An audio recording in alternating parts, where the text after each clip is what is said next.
Hi, this is Dr. Kimberley Linert, and you're listening to Incredible Life Creator Podcast.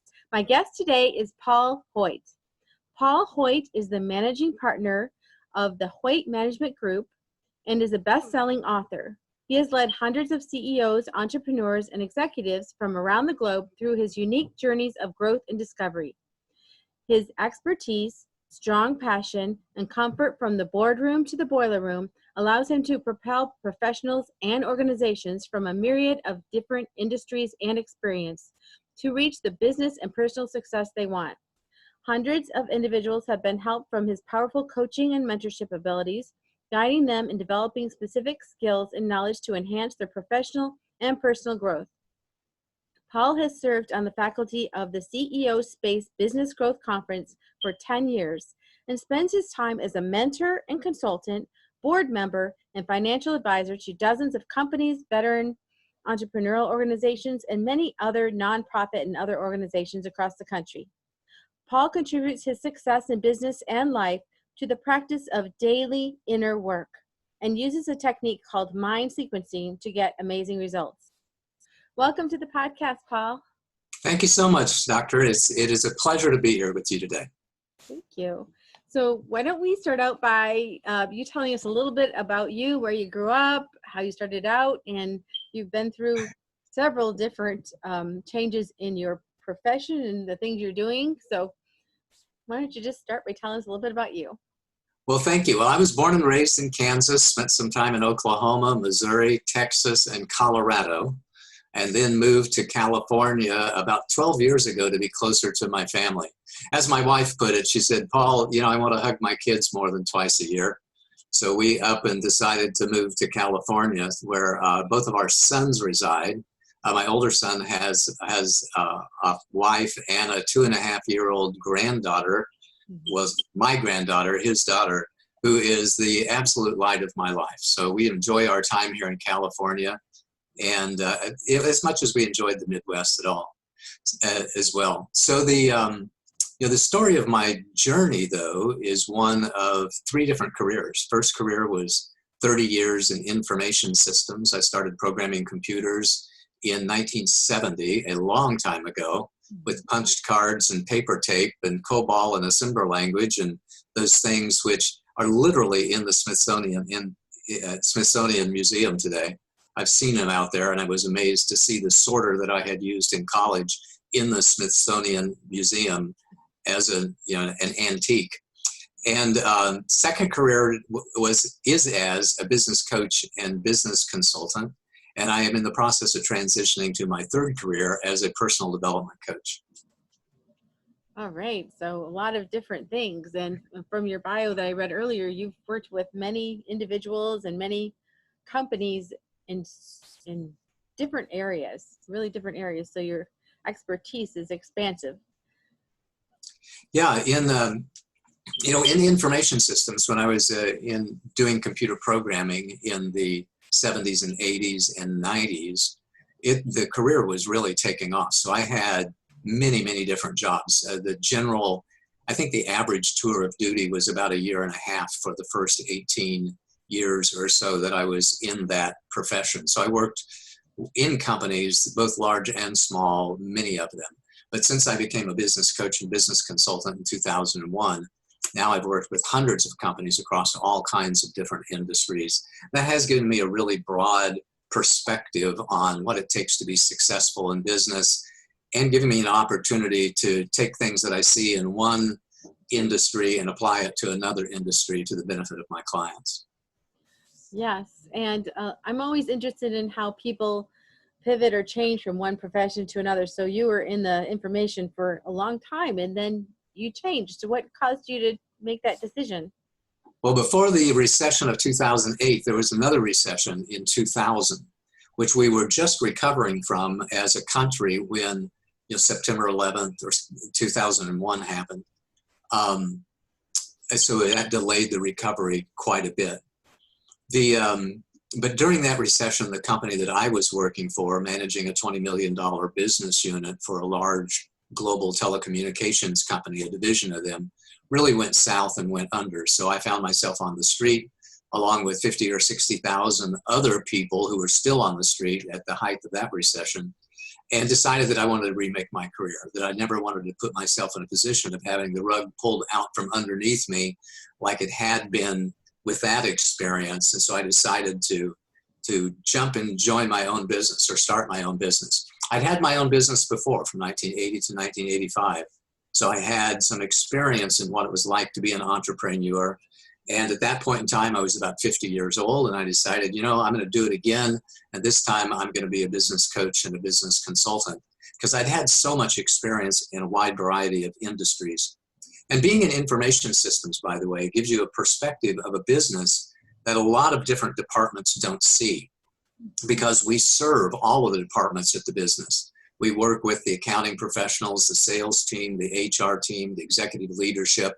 We work to help them gather the information that comes into the business and collect it and analyze it and disseminate it back out to them in ways that are meaningful. So that gives a person a really great broad perspective on all of the different departments and all of the different functional areas of the business.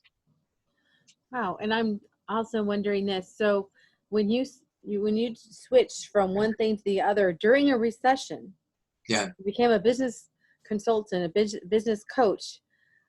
I think a lot of people would have the question, how did you get your customers or your first people to work with? Because it's a tough time. So how did you do that? How did you go from kind of being a employee to, or I don't know if you're an employee or contractor, to having your own business and actually having to go out and get business?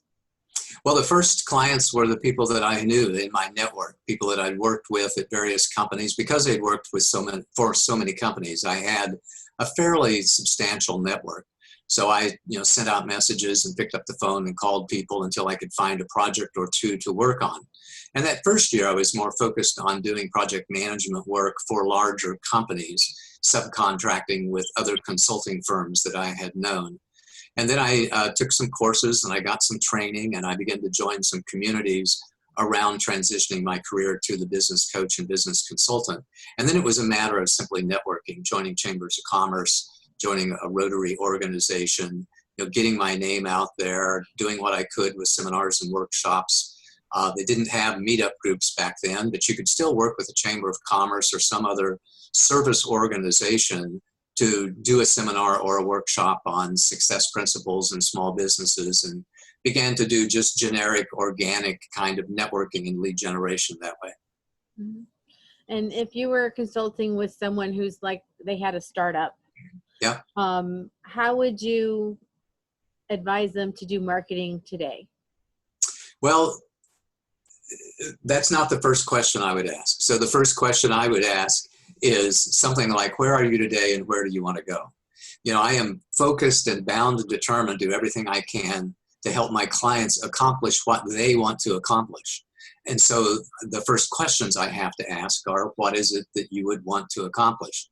As one of my good friends, David Corbin, says, prescription without diagnosis is malpractice. So the first thing we want to do is gather information. Where are you today? Where do you want to go? What do you see as your challenges and obstacles? What's troubling you? What are the issues that you're facing? And let's see if I can be part of your solution. And really structure a consulting engagement that helps them accomplish what they want to accomplish, given the budgets that they have and given the time frames they have and the team that they have. So every engagement is custom tailored, at least a little bit. Yeah, there are some standard things I do, like financial projections and business plans and strategic planning engagements, but I never recommend those things until we have a conversation with the client. Right. Yeah. And that's why you've been so successful. You start with what they want. You have a roadmap to get to where you want to go. Yes, that's a key. And I know that even with all your background, you've gone more and more into inner work, and I believe you've been doing inner work for a long time. How long have you been doing inner work, and how does that play into this? 54 years. 54 years. I woke up, and this is, for those of you who know math, you'll know how old I am here in just a second. But I woke up when I was 14 years old one day and decided that the church that I was going to, the church that our family went to, just wasn't working for me anymore. They weren't making sense. The energy wasn't my energy.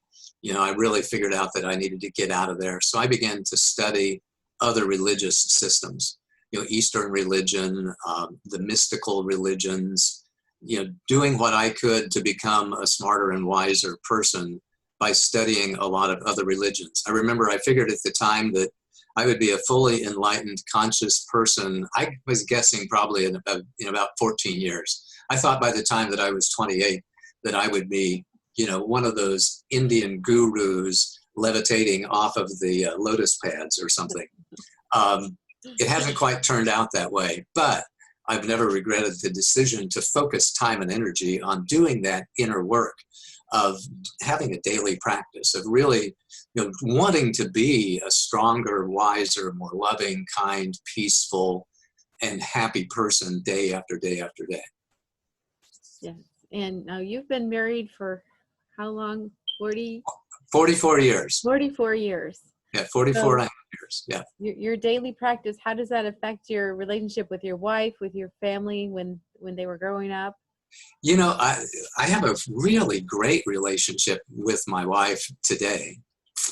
When we were first married, so this journey that I've been on, this journey to becoming a wise and happy and peaceful and, strong person, I didn't start there. When I was 19 years old, I was a sarcastic, bitter, temperamental, I tried to be a tough guy because that's the way I protected myself.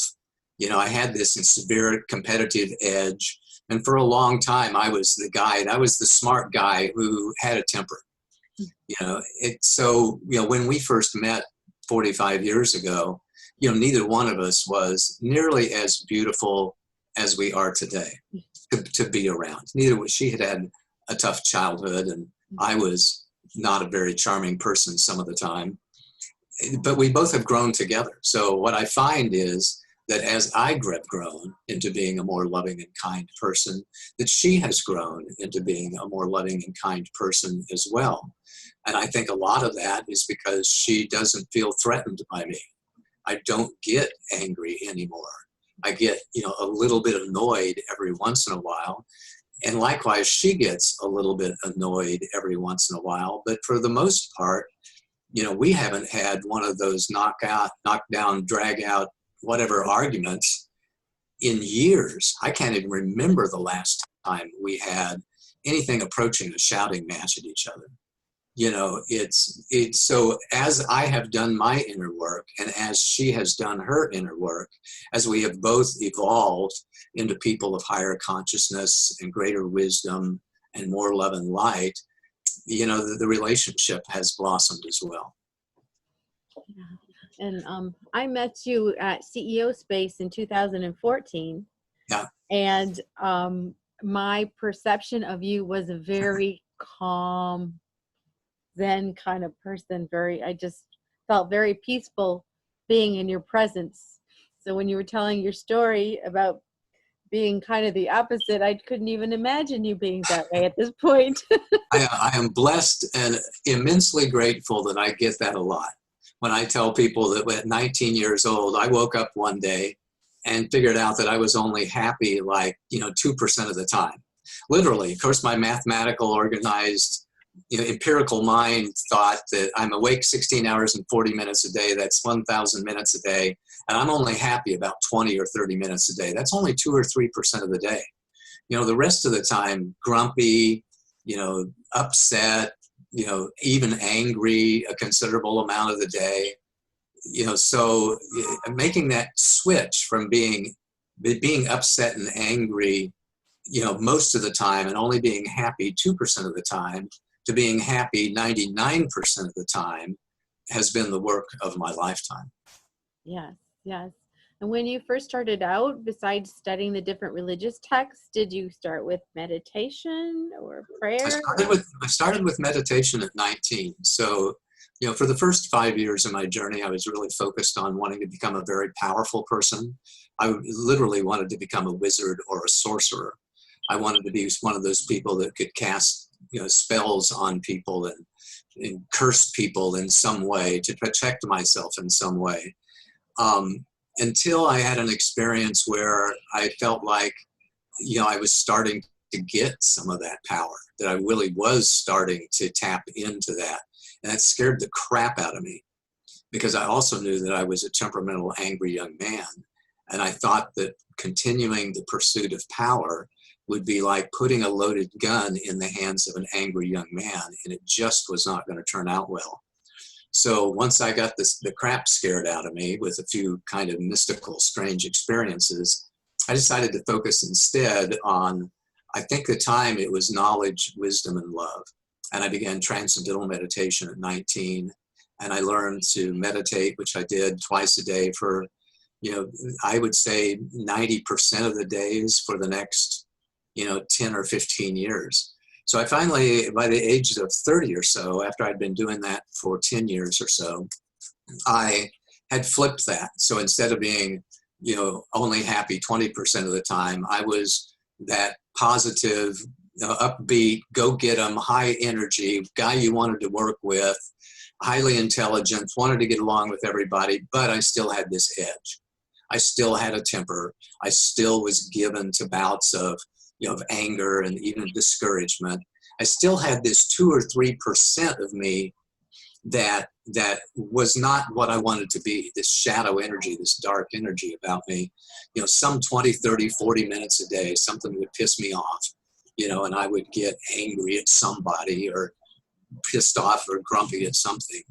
And it was that way for 25 years until I discovered the power of mind sequencing. Wow. So you had mentioned protecting yourself more than once. Yeah. And then when you were telling your story, you said that you stopped going the direction of power.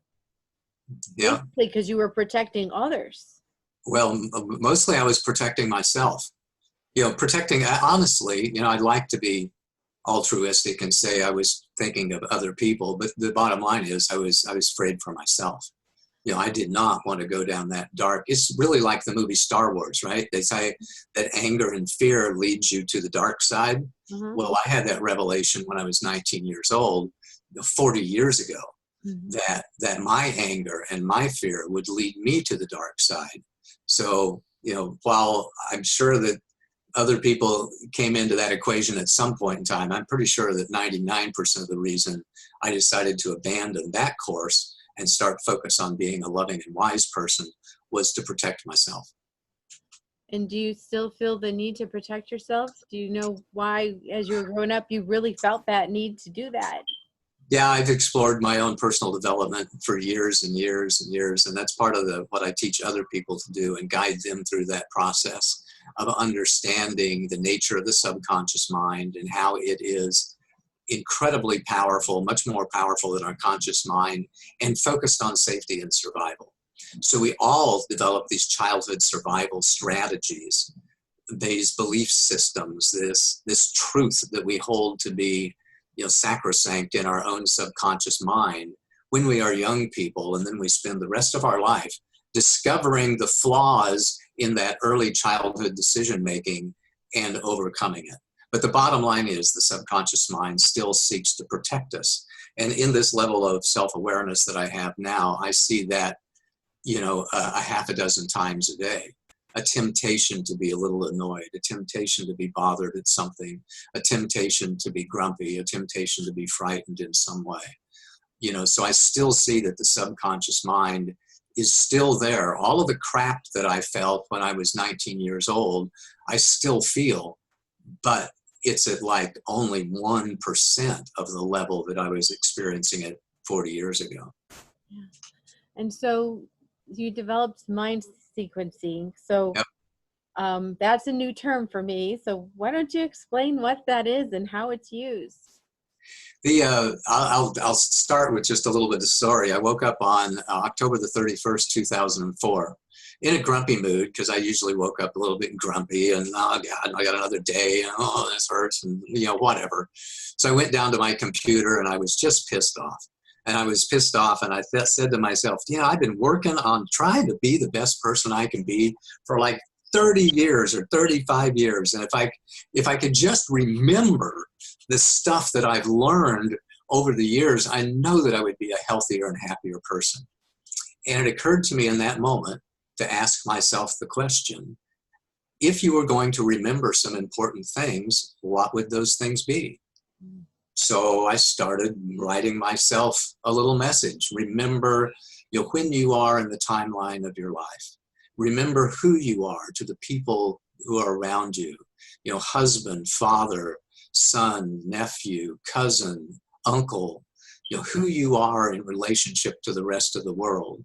Colleague, co-worker, friend, all of those things. Remember where you are, in this house, on this street, in this city, in this country, on this planet, this incredible fragile speck of dust hurtling through the cosmos.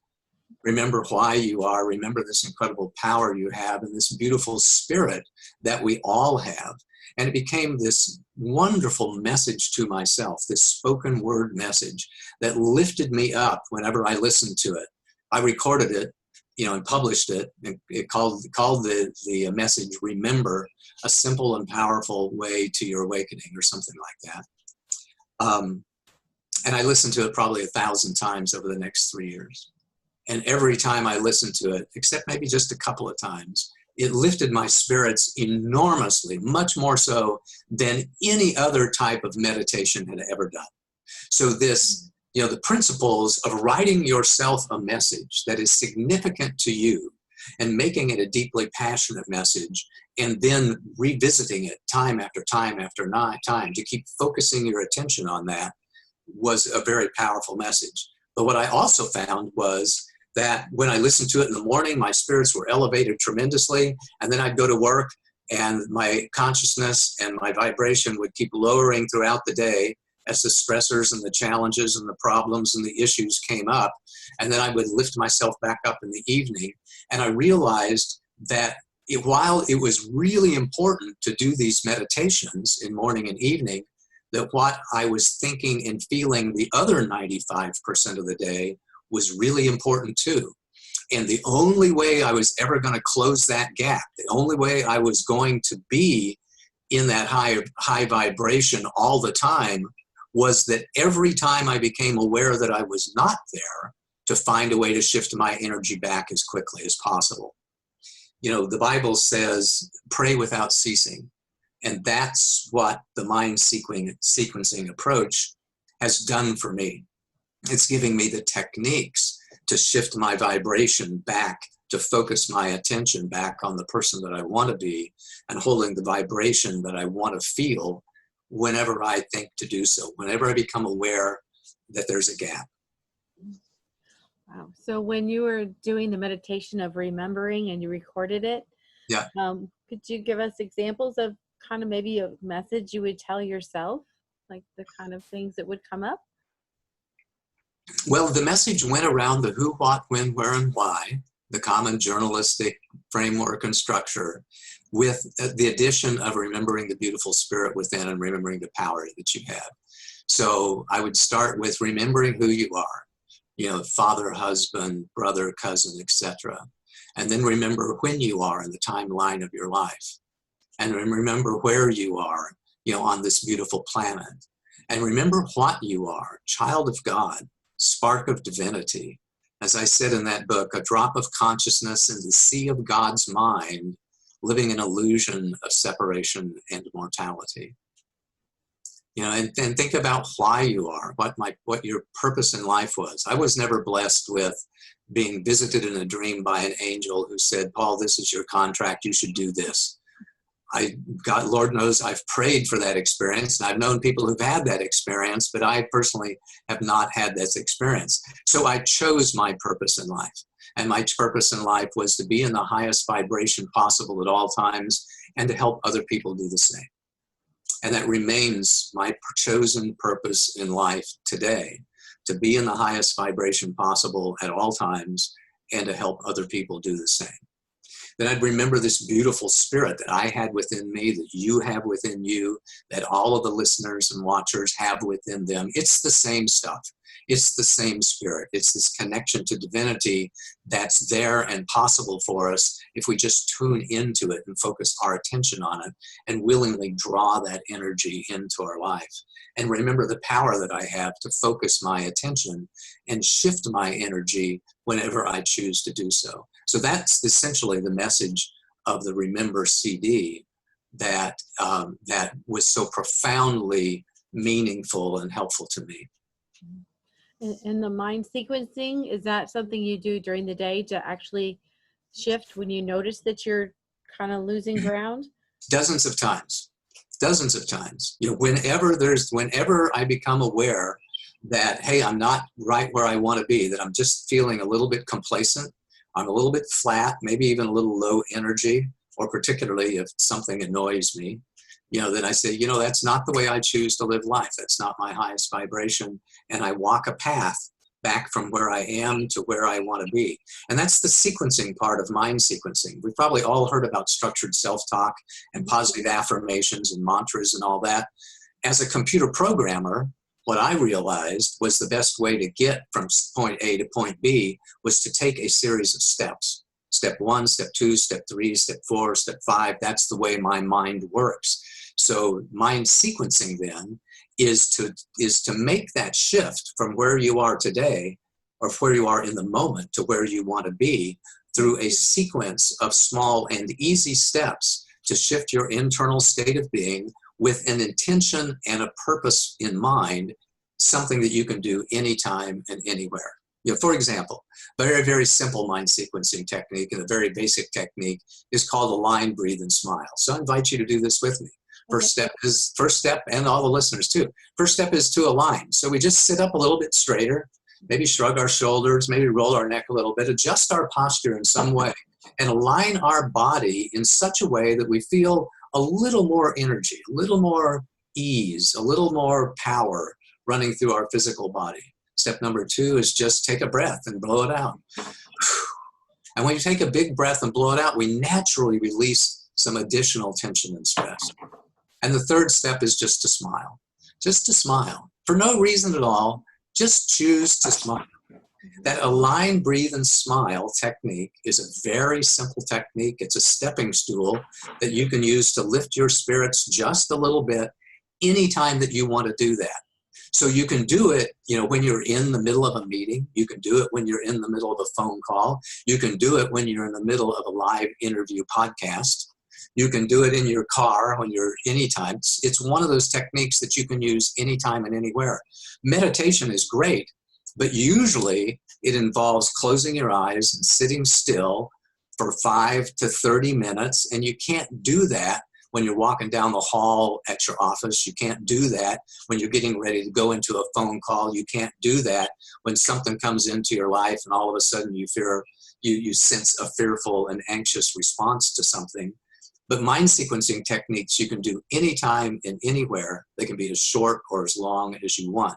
And it was that technique, that realization, that I had the power to just shift the focus of my attention and raise my vibration and lift my spirits anytime and anywhere, that has made a huge difference in my life over the last 10 years.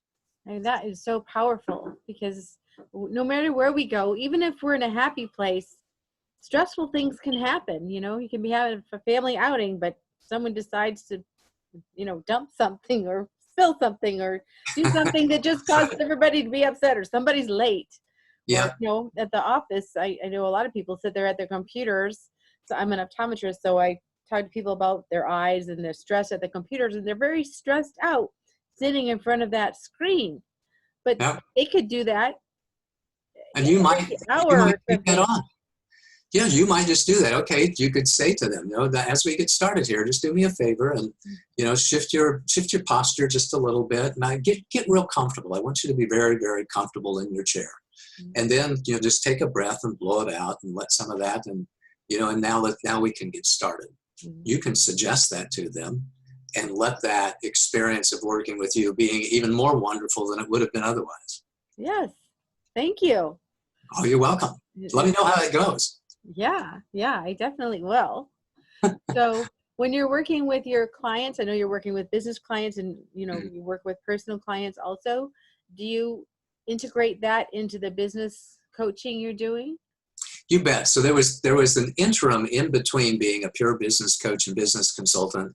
And now as I move towards my retirement career as a personal development coach, I created a system called the Awaken CEO system. So the Awaken CEO system was coaching people on 3 different levels of performance: the mindset, methods, and momentum.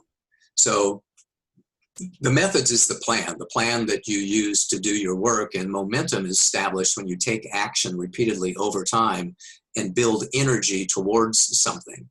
The key part in the transition into personal development is in the mindset. Is what is your attitude about doing the things that you need to do? How do you feel about firing your brother-in-law? How do you feel about asking somebody if they would like to do business with you? How do you feel about picking up the phone and making a prospecting call, getting up on stage and giving a speech? Getting your mind in the right place, having a high performance mindset where you feel confident and capable and you feel valuable and you feel excited and energized and eager and optimistic, maybe even a little bit feisty, about what you're going to do. Is the key to being key to being successful. So we teach mindset, methods, and momentum as a way of being very successful whenever it comes to business. And then that has morphed into mind sequencing, which will, I think eventually, I don't know how many years it'll be, but eventually I see myself, as an 80-year-old man teaching people to be happier and healthier people by sharing the wisdom that I've gained through the years. Yes. And I was just thinking sometimes, CEOs or business people, they are about to go into a networking event or a very important negotiation meeting. Would you use that same technique, or are there other techniques you would teach them to actually feel calm and feel powerful, in themselves? Absolutely. I remember the first time I was out on stage in CEO space in 2005. I think I was the first on faculty there in June of 2005 or something like that, maybe May of 2005. I found myself at the side of the room just saying to myself, I believe in me, I believe in me, I believe in me, I believe in me, focusing my attention on being optimistic about what was an incredibly stressful and, anxious kind of experience of getting out there and speaking at CEO space for the first time in front of an audience in those days of 250 people or so. So I definitely used a version of that at that time. One of the gentlemen in my first mind sequencing masterclass found himself getting ready to go on stage for a presentation just a couple of weeks ago, and he found himself saying to himself, it's time to shine, it's time to shine, it's time to shine. That became his focus of his attention, and he believed in his ability to shift his energy and shine. And he says he got out on stage and gave his presentation and absolutely nailed it. Awesome. Awesome. Yeah. Is there other ways that you can use the mind sequencing just throughout life? What other ways? Well, essentially, the mind sequencing system that I teach, there are actually 5 components, and we'll go into the other 4 components here in a little bit. But the mind sequencing technique itself is really a framework. It's an open sourced framework, a structure, a pattern that I share with people, and then I encourage them to create their own sequences of thought and action that work with their particular language and resonate with them in the moment. For example, one of the men in my first master class said he was getting ready to go into a meeting, and the align, breathe, and smile just wasn't giving him the energy that he wanted at that moment. So he came up with his own at the moment of I focus, I connect, and I create. I focus, connect, and create. And he went into that meeting with that energy that was represented by that sequence of words and nailed that meeting. So there's a lot more power in I focus, I connect, and I create than there is in I align, breathe, and smile. Align, breathe, and smile more helps you relax and be more peaceful. I focus, I connect, and I create, taps you into your inner power and gets you on your game to go out and be decisive and focused and lead other people and persuade other people to do what it is that you want them to do. Mm-hmm. Yeah. So there's there's an infinite number of techniques. The gist of it is that we see the gap, we understand how we want to feel relative to how we feel, and then we find a way to connect with that energy. We find a way to focus our attention on the energy that we seek, and we use particular mind sequencing techniques to get to that point of drawing that energy into our life through our focused attention. Wow. And then you said you actually have 5 steps to doing the mind sequencing. I have literally dozens of different mind sequencing techniques that I use for myself. So, and I'm a big fan of the number 5. So I have my 5 balancing energies that I focus on periodically throughout the day: peace, joy, strength, wisdom, and love. I find that when I focus on those 5 energies and in that sequence, that it always lifts me up just a little bit. And if I really want to focus on them for 5 or 10 minutes, it will lift my energy up a lot. I have my 5 empowering beliefs. Again, another sequence of thought and action that lifts my spirits up whenever I want. The 5 elements of enhanced emotional intelligence that I work with. There's all kinds of different ones, and the 5-step golden sequence pattern that we teach in our essential guide to mind sequencing, which is an 11.5-minute video that people can watch just by going to mindsequencing.com and signing up. Okay. Yeah. So it sounds like there's room for a lot of creativity. So you have your basic structure, but then you can take that basic structure, and it seems that there's unlimited possibilities and ways to connect with the energy and to put yourself in a place where you want to feel that way. I believe that's absolutely true. And I strongly encourage people to come up with their own, because my belief is, Kimberly, that the ones that you come up with that work best for you, are the ones that are really going to make a much more powerful impact in your life than the ones that I came up with. So I give you my examples. I invite you to try them out. But what I really want you to do is find your own. Find your own. It's time to shine. Find your own. I focus, I connect, I create. Find your own. I remember, I shift, I am. Find your own. I float, I focus, and I flip. Find whatever it happens to be, little sequences of thought and action that help you shift your energy. And let me make a point there, because we say thought and action. It's not just thinking. I really strongly encourage you to put some sort of physical activity in there, whether it be a breath or adjusting and aligning your posture or stretching. Some sort of a physical movement is really important. As I like to say, we prepare ourselves physically in order to shift mentally, emotionally, and spiritually. Yeah, that's key. Because when you change your physical position in some way, the state's going to change. Yeah. So, amen. That's like the catalyst. So, what else that should we know or learn about mind sequencing? What other things are important that I haven't asked you?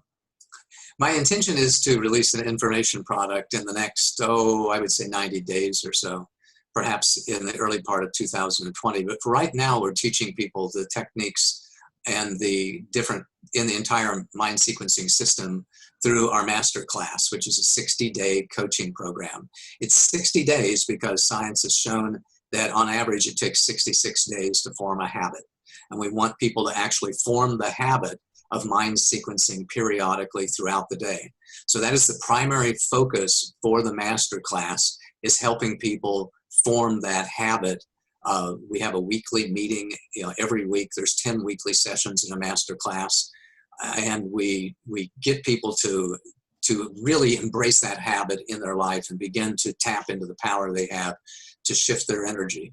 We also introduce the other 4 components of the mind sequencing system, which are daily self-reflection, progress tracking, life analysis, and gathering and sharing wisdom. So we talk about how habits are formed. We talk about the subconscious mind. We talk about different layers of self. We talk about how our personality is developed over the years and what we can do to reprogram ourselves at the deepest subconscious levels. And at the end of 60 days, my guarantee to everybody is you will absolutely level up. You'll realize that you were a different person at the end of that than you were when you began the program. Wow.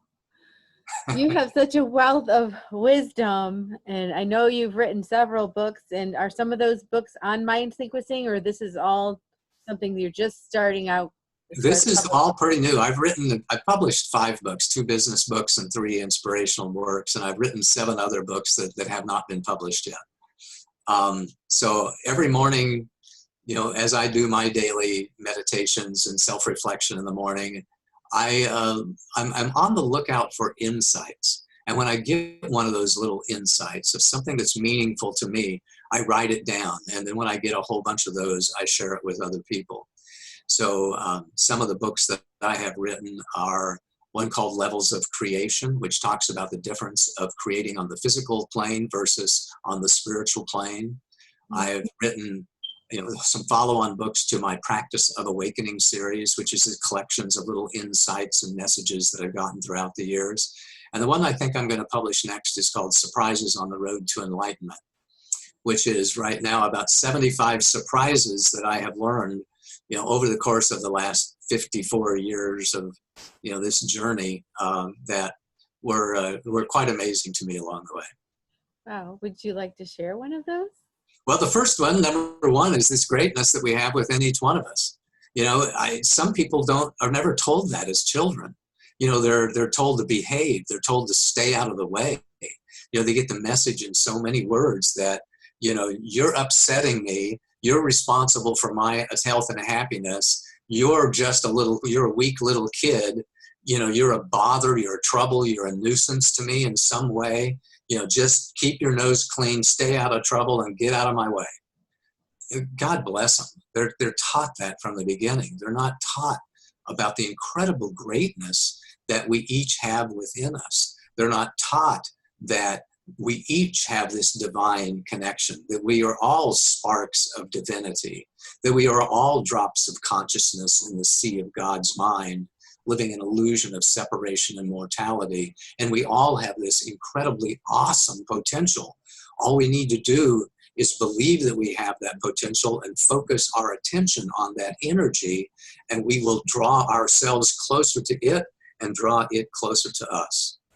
So that's surprise number one, that we all, everyone in this world, no matter who it is, has this awesome, awesome potential, and this doorway, this portal to divine expression, if we can just help them discover it and use it.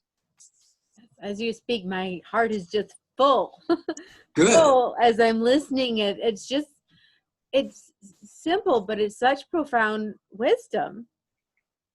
It's profound wisdom. And when you think about it, it just makes you feel love for yourself, for other people. Amen. Amen. Amen. I think that, one of the things I would really like if we could do in our society is teach people here in the Western world that we have the opportunity to continue our inner work. As children, we're taught to behave. And as long as we can go to school and we're not disruptive to the class and we're not, throwing chalk at the teacher, it's okay. We're really not taught about the power of really fantastic emotional intelligence and the power of continuing your inner work day after day after day. Most of the focus of our school systems is to prepare us to take a job in corporate America. We're not taught entrepreneurship, which I think is a shame, but we're also not taught the power of extreme emotional intelligence, self-awareness, self-management skills, social awareness skills, relationship management skills, self-actualization practices. We don't teach kids to meditate. I think that we could do a lot for the safety of our school systems if we taught people to meditate and just relax and let go of their stress, twice a day as they begin the day. When I was growing up in Kansas, we had a morning prayer. We stood up and we did the Pledge of Allegiance, and then the teacher led us in a little morning prayer, because back in Wichita, Kansas, that's what we did.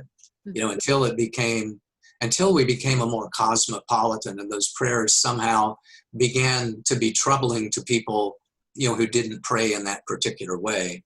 Then somebody noticed that, wait a minute, now that's a problem and we need to change our systems. So I'm not an advocate of going back to prayer, but I am an advocate of getting people to periodically throughout the day, and especially in the morning, to just find a way to let go of that stress and reconnect to the joy and the happiness in their life. And I think that would do a lot to relieving the stress of our children and perhaps make our schools a lot safer. So that's my encouragement to you. That's my encouragement to everybody, is do your inner work every day. Have a daily practice, and then periodically throughout the day, using the structure of mind sequencing or whatever else works for you, recognize the power that you have to shift your energy back. Anytime you realize that, man, I'm a little bit low vibration right now, I'm a little bit grumpy, I'm a little bit short with people, I'm a little bit annoyed, I'm a little bit bothered, we become very sensitive to our vibration, and we practice extreme self-awareness and immediate self-improvement. And that's what mind sequencing offers. Yes, and you're right. It would change the schools. It would change the workplaces. It would change our families. I'm thinking of the holidays coming up, and sometimes they're wonderful, and sometimes they're very stressful. And They certainly are for many practicing that. families. Yes. Yeah.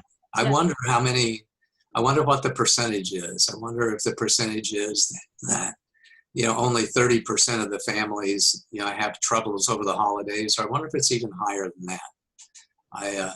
I've been blessed. I'm very, very grateful for the many blessings in my life, to where all of our holidays are, they're wonderful occasions with family and friends and getting together. But I know that for some families, it's not anywhere close to that. Yes, yes. So thank you for all your wisdom and for sharing. Is there any last words of advice that you would like to share? Oh, Lord, I'll just share what is the key phrase. Well, first of all, I'll share, for those of you who might be more interested, you can go to mindsequencing.com and learn a lot more about the program. Sign up, watch the 11.5-minute video. And if there's something we can do to help you learn mind sequencing techniques, we'd love to have that conversation with you. And I'll leave you with the key phrase that we teach people to say to themselves over and over and over throughout the day. And it's simply this: I awaken and remember the power I have to focus my attention, shift my energy, and lift my spirits anytime and anywhere. I remember the power of mind sequencing. Wow. Thank you so much. I will put that in the show notes. Awesome. So people can remember that, because that's a little bit long. So I'll put it in the show notes so they can see it and practice it and use it. Thank you. I appreciate that. I appreciate the opportunity to be with you today and to have this conversation with you. You are truly a magnificent, beautiful, wonderful person, doing what you can to help other people raise their vibration and live a healthy and happy life. And I love you for that. So keep it going. All right. Well, thank you so much. And we'll talk to you again soon. Blessings to you. Bye.